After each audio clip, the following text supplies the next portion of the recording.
Oh, fuck.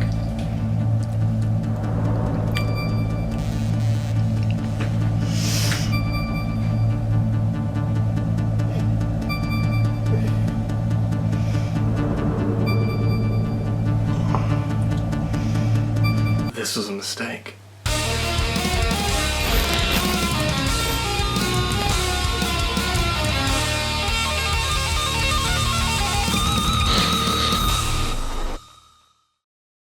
To me, a new year brings in refreshed expectations. The order in which I've made these yearly videos has worked out quite fortuitously, since we celebrate the best games and then lament the worst games, before being gifted a new surge of optimism by looking ahead to 2019 and all the great games that could be happening this year.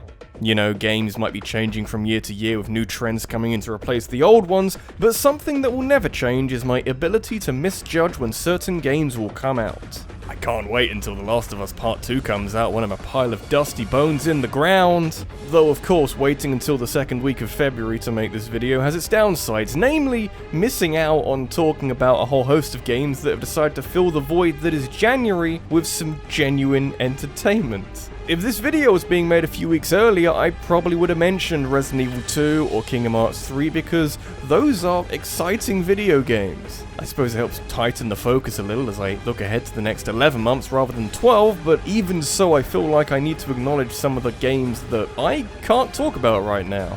Hopefully I'll get my chance later in the year and hopefully it'll be for the right reasons. I don't think Kingdom Hearts 3 had any bad DLC practices, but I'll keep an eye on it.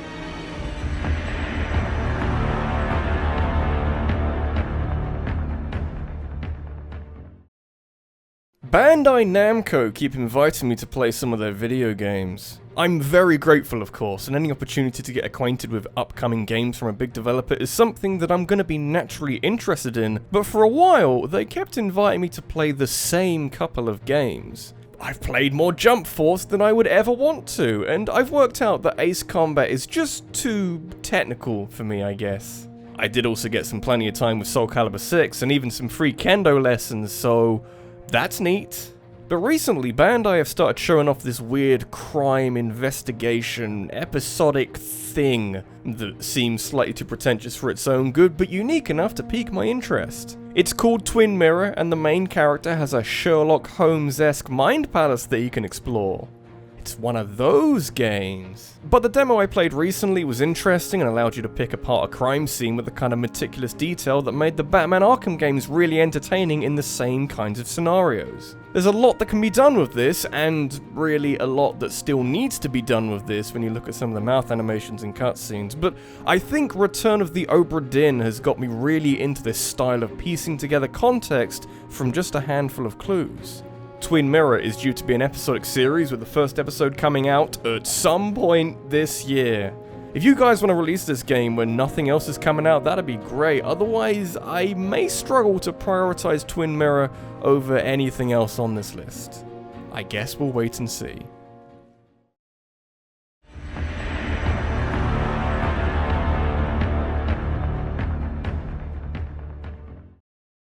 Kickstarter's name has been sullied in recent years, but only really due to certain people abusing a system that, in theory, should be able to create some very interesting and hopefully decent video games.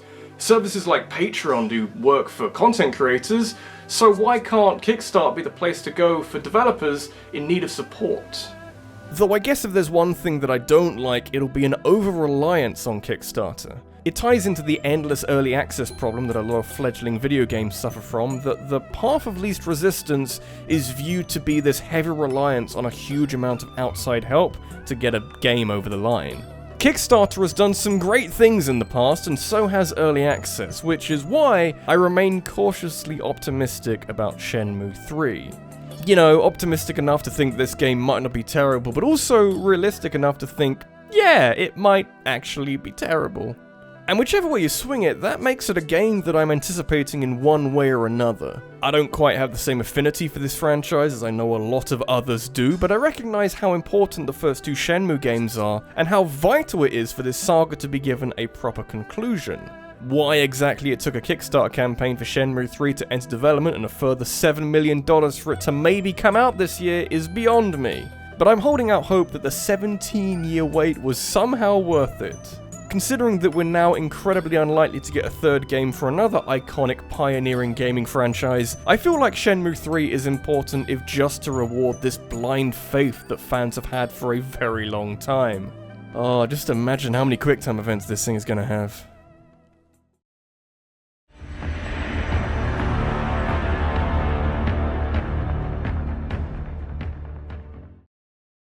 Who here remembers Borderlands? Oh man, that bums me out a bit, that the first Borderlands game is 10 years old this year. And also that developers Gearbox have recently obsessed over mediocre wastes of time like Battleborn and We Happy Few. I need that Mad Max shooter aesthetic in my life, and if Borderlands isn't like to scratch that itch at any time soon, then what's a boy to do? There's only so many times that you can play through one of these games as a different character with a different build and feel like you're experiencing something new.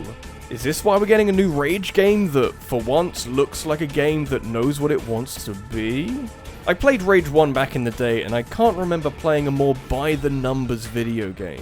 It wasn't bad, but I kinda wish it was, because then at least I'd feel something substantial while playing it, rather than just an overwhelming sense that I should be doing something better with my time, like watering a bonsai tree, I don't fucking know. So you can imagine my surprise when Avalanche Studios, the guys behind the Just Cause games, dropped this action-packed trailer for this exciting new game called Rage 2, apparently. Doesn't look anything like the first game, what the fuck happened? Everything I've seen for this game has looked very appealing, like a combination of Borderlands, Just Cause, and a hint of modern Doom. And that is one hell of a recipe for a fun video game. Avalanche have already got history with this kind of post-apocalyptic setting since they were behind that Mad Max game from a few years ago, so all I'm after is just a less serious version of that. I think we might be able to get something like that very soon.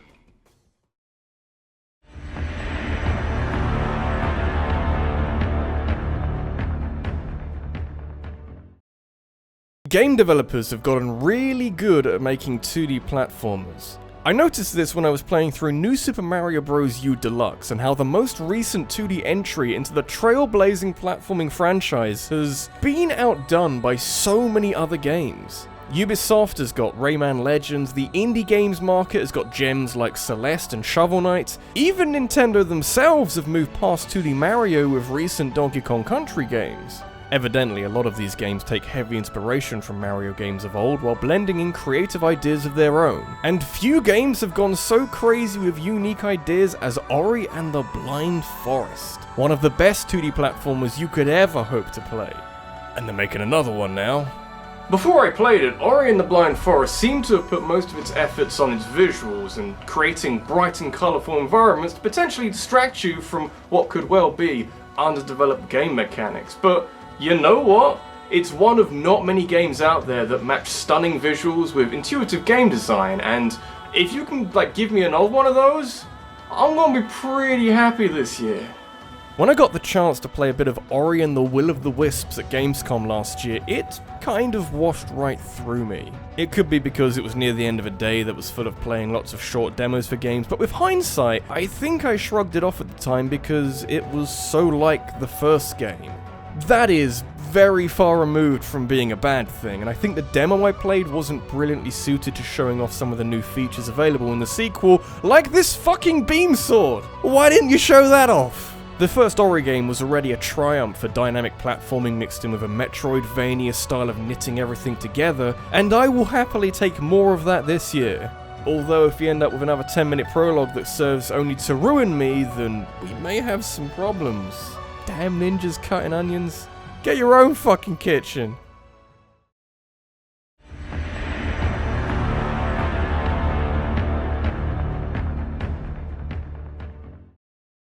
So it seems like we're not going to be hearing about Metroid Prime 4 for a while now. The decision to restart development on such a highly anticipated game is likely to be a good idea unless Retro Studios suddenly forgets how to make quintessential cornerstones for a console's library. I'd be more worried about what Nintendo are going to fill the year with instead now that Metroid is off the table for the time being. The Switch is entering its third year now, and this would be a bad time for Nintendo to take their foot off the pedal. so I guess we're relying on Pokemon to pick up the slack then. It feels like yesterday that we were briefly told that Pokemon was being lined up for a Switch release, especially since we've heard very little since then. The lack of news in combination with some fans not really taking to the more casual approach of Let's Go Pikachu and Eevee means that this is a very important title for Game Freak and one that should tell us a lot about what direction Pokemon is heading in. Since Let's Go was designed as a steady entry point for newcomers, you can likely expect this new Switch game to be more suited for long-time fans of the series. Whether or not that means the overabundance of tutorials from the last gen will be carried over to what may well be the 8th generation of Pokemon remains to be seen, but either way, you can't help but feel the pressure that this game is under from all sides really. Oh man, imagine if this somehow ends up as a spin-off game. There'd be flood warnings the world over as every PokeTuber does a spit take. Hopefully that's unlikely.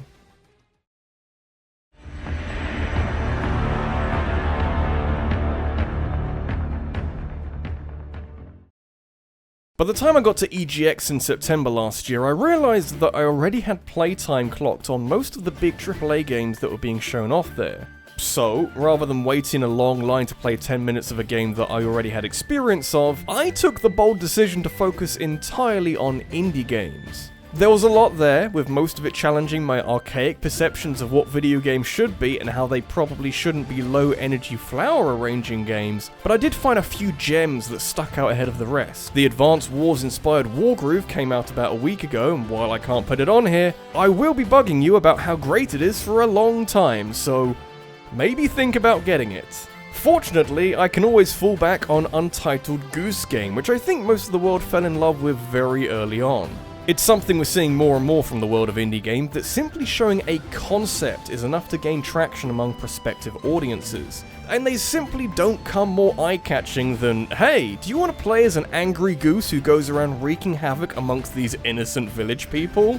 Why yes, I've never really thought about it until now, but that sounds exactly like something I would enjoy. I didn't get a ton of time with it at EGX last year, but what I played was dumb and stupid, and I loved it, and I want more of it, and I'll protect it and just give now. I hope it never gets a title.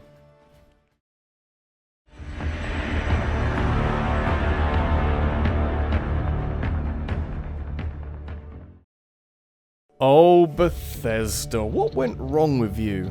It doesn't feel very long ago that they were swinging into E3 2018 with news of a neat-looking Elder Scrolls mobile game, and they showed off Starfield and a PNG of the next mainline Elder Scrolls game, and Fallout 76 was there too, and that's where we are now.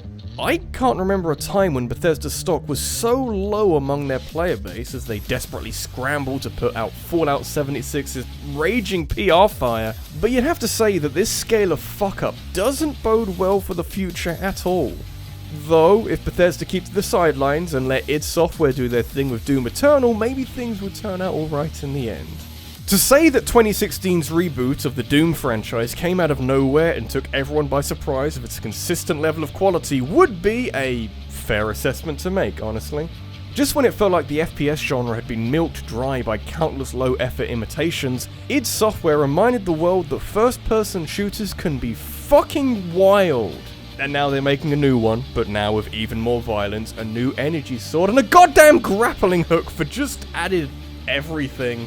It's nice to know that even with a greater emphasis on story-driven games and emotionally driven narratives, we've still got room for games like Doom Eternal where things just die very often. Can't wait to play it on my Switch and mistake it for Minecraft.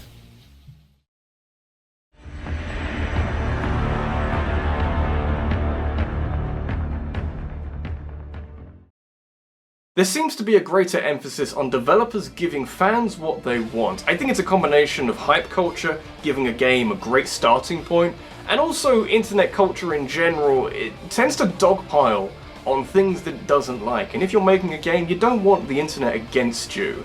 It seems like Capcom are starting to embrace that, and if that's what it takes to get Devil May Cry back, you bring on that hype.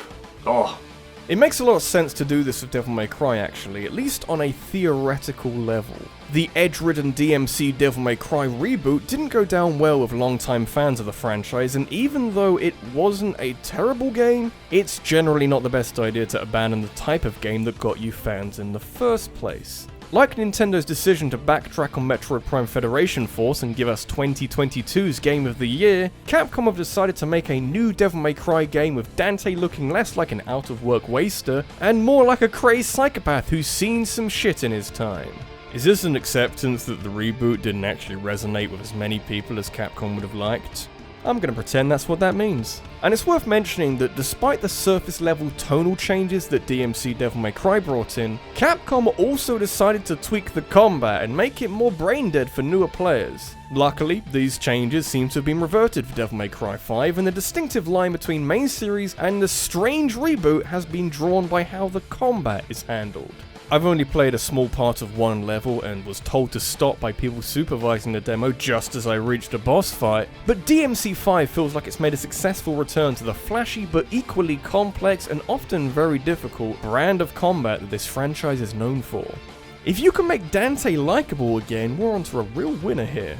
It's the fastest way to forget about all of this shit.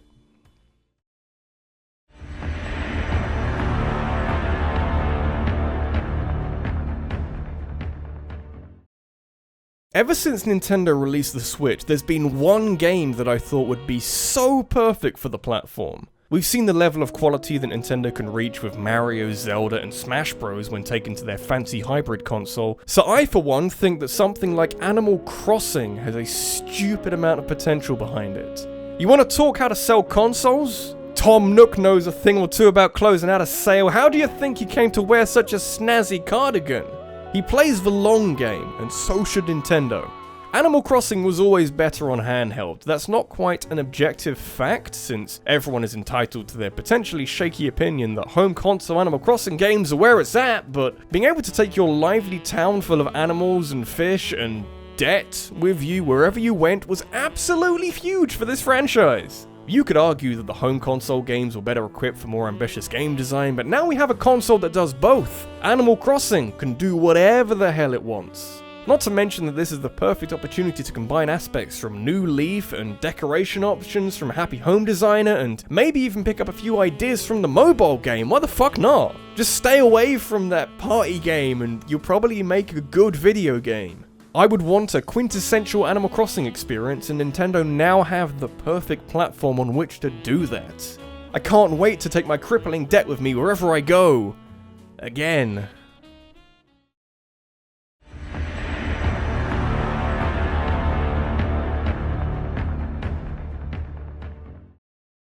Just before I started writing this video, I found out that they're making a new Bubsy game, which I'm sure will go nicely alongside that other not very good Bubsy game that came out a couple of years ago. I'm mentioning this now not because it's my #1 most anticipated game of the year, but because it's part of the reason why I feel the need to highlight some of the games that may potentially go on to do great things this year.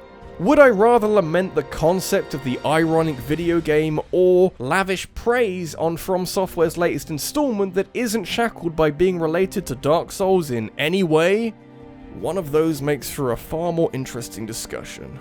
Sekiro: Shadows Die Twice is not your usual Soulsborne affair, if just because it couldn't be further removed from Software's trademark genre subset. It functions like a funky crossover between For Honor and the reactionary style of combat typically seen in fighting games, where you look for an opening and then use that to chain into other moves to overwhelm an opponent. Dark Souls never really went in for this, so Sekiro is immediately marking itself as a completely different kind of game. That's before you even get into the grappling hook. Is every game in 2019 gonna have a grappling hook? God, I hope so. So you're agile in Japanese, which helps a lot for separating Sekiro from the Dark Souls comparisons, but what I'd like to see is a similar level of detail to the lore. Soulsborne games were effective at non-verbal storytelling, mainly because the actual story being told is complicated and unnecessary, and I don't really care. And if there's one feature that I want carried over to Sekiro, it'll be the sense that you're exploring a world with history. The story for Sekiro seems like a classic revenge plot, but if you can keep that background storytelling, then I'm gonna be very happy. I need something to keep me going when I inevitably die many times in the same spot. At least this building looks historic. This is RabbidLuigi, and it'll be interesting to see if the changes made to Sekiro affects the high level of difficulty that has come to characterise the modern From Software game.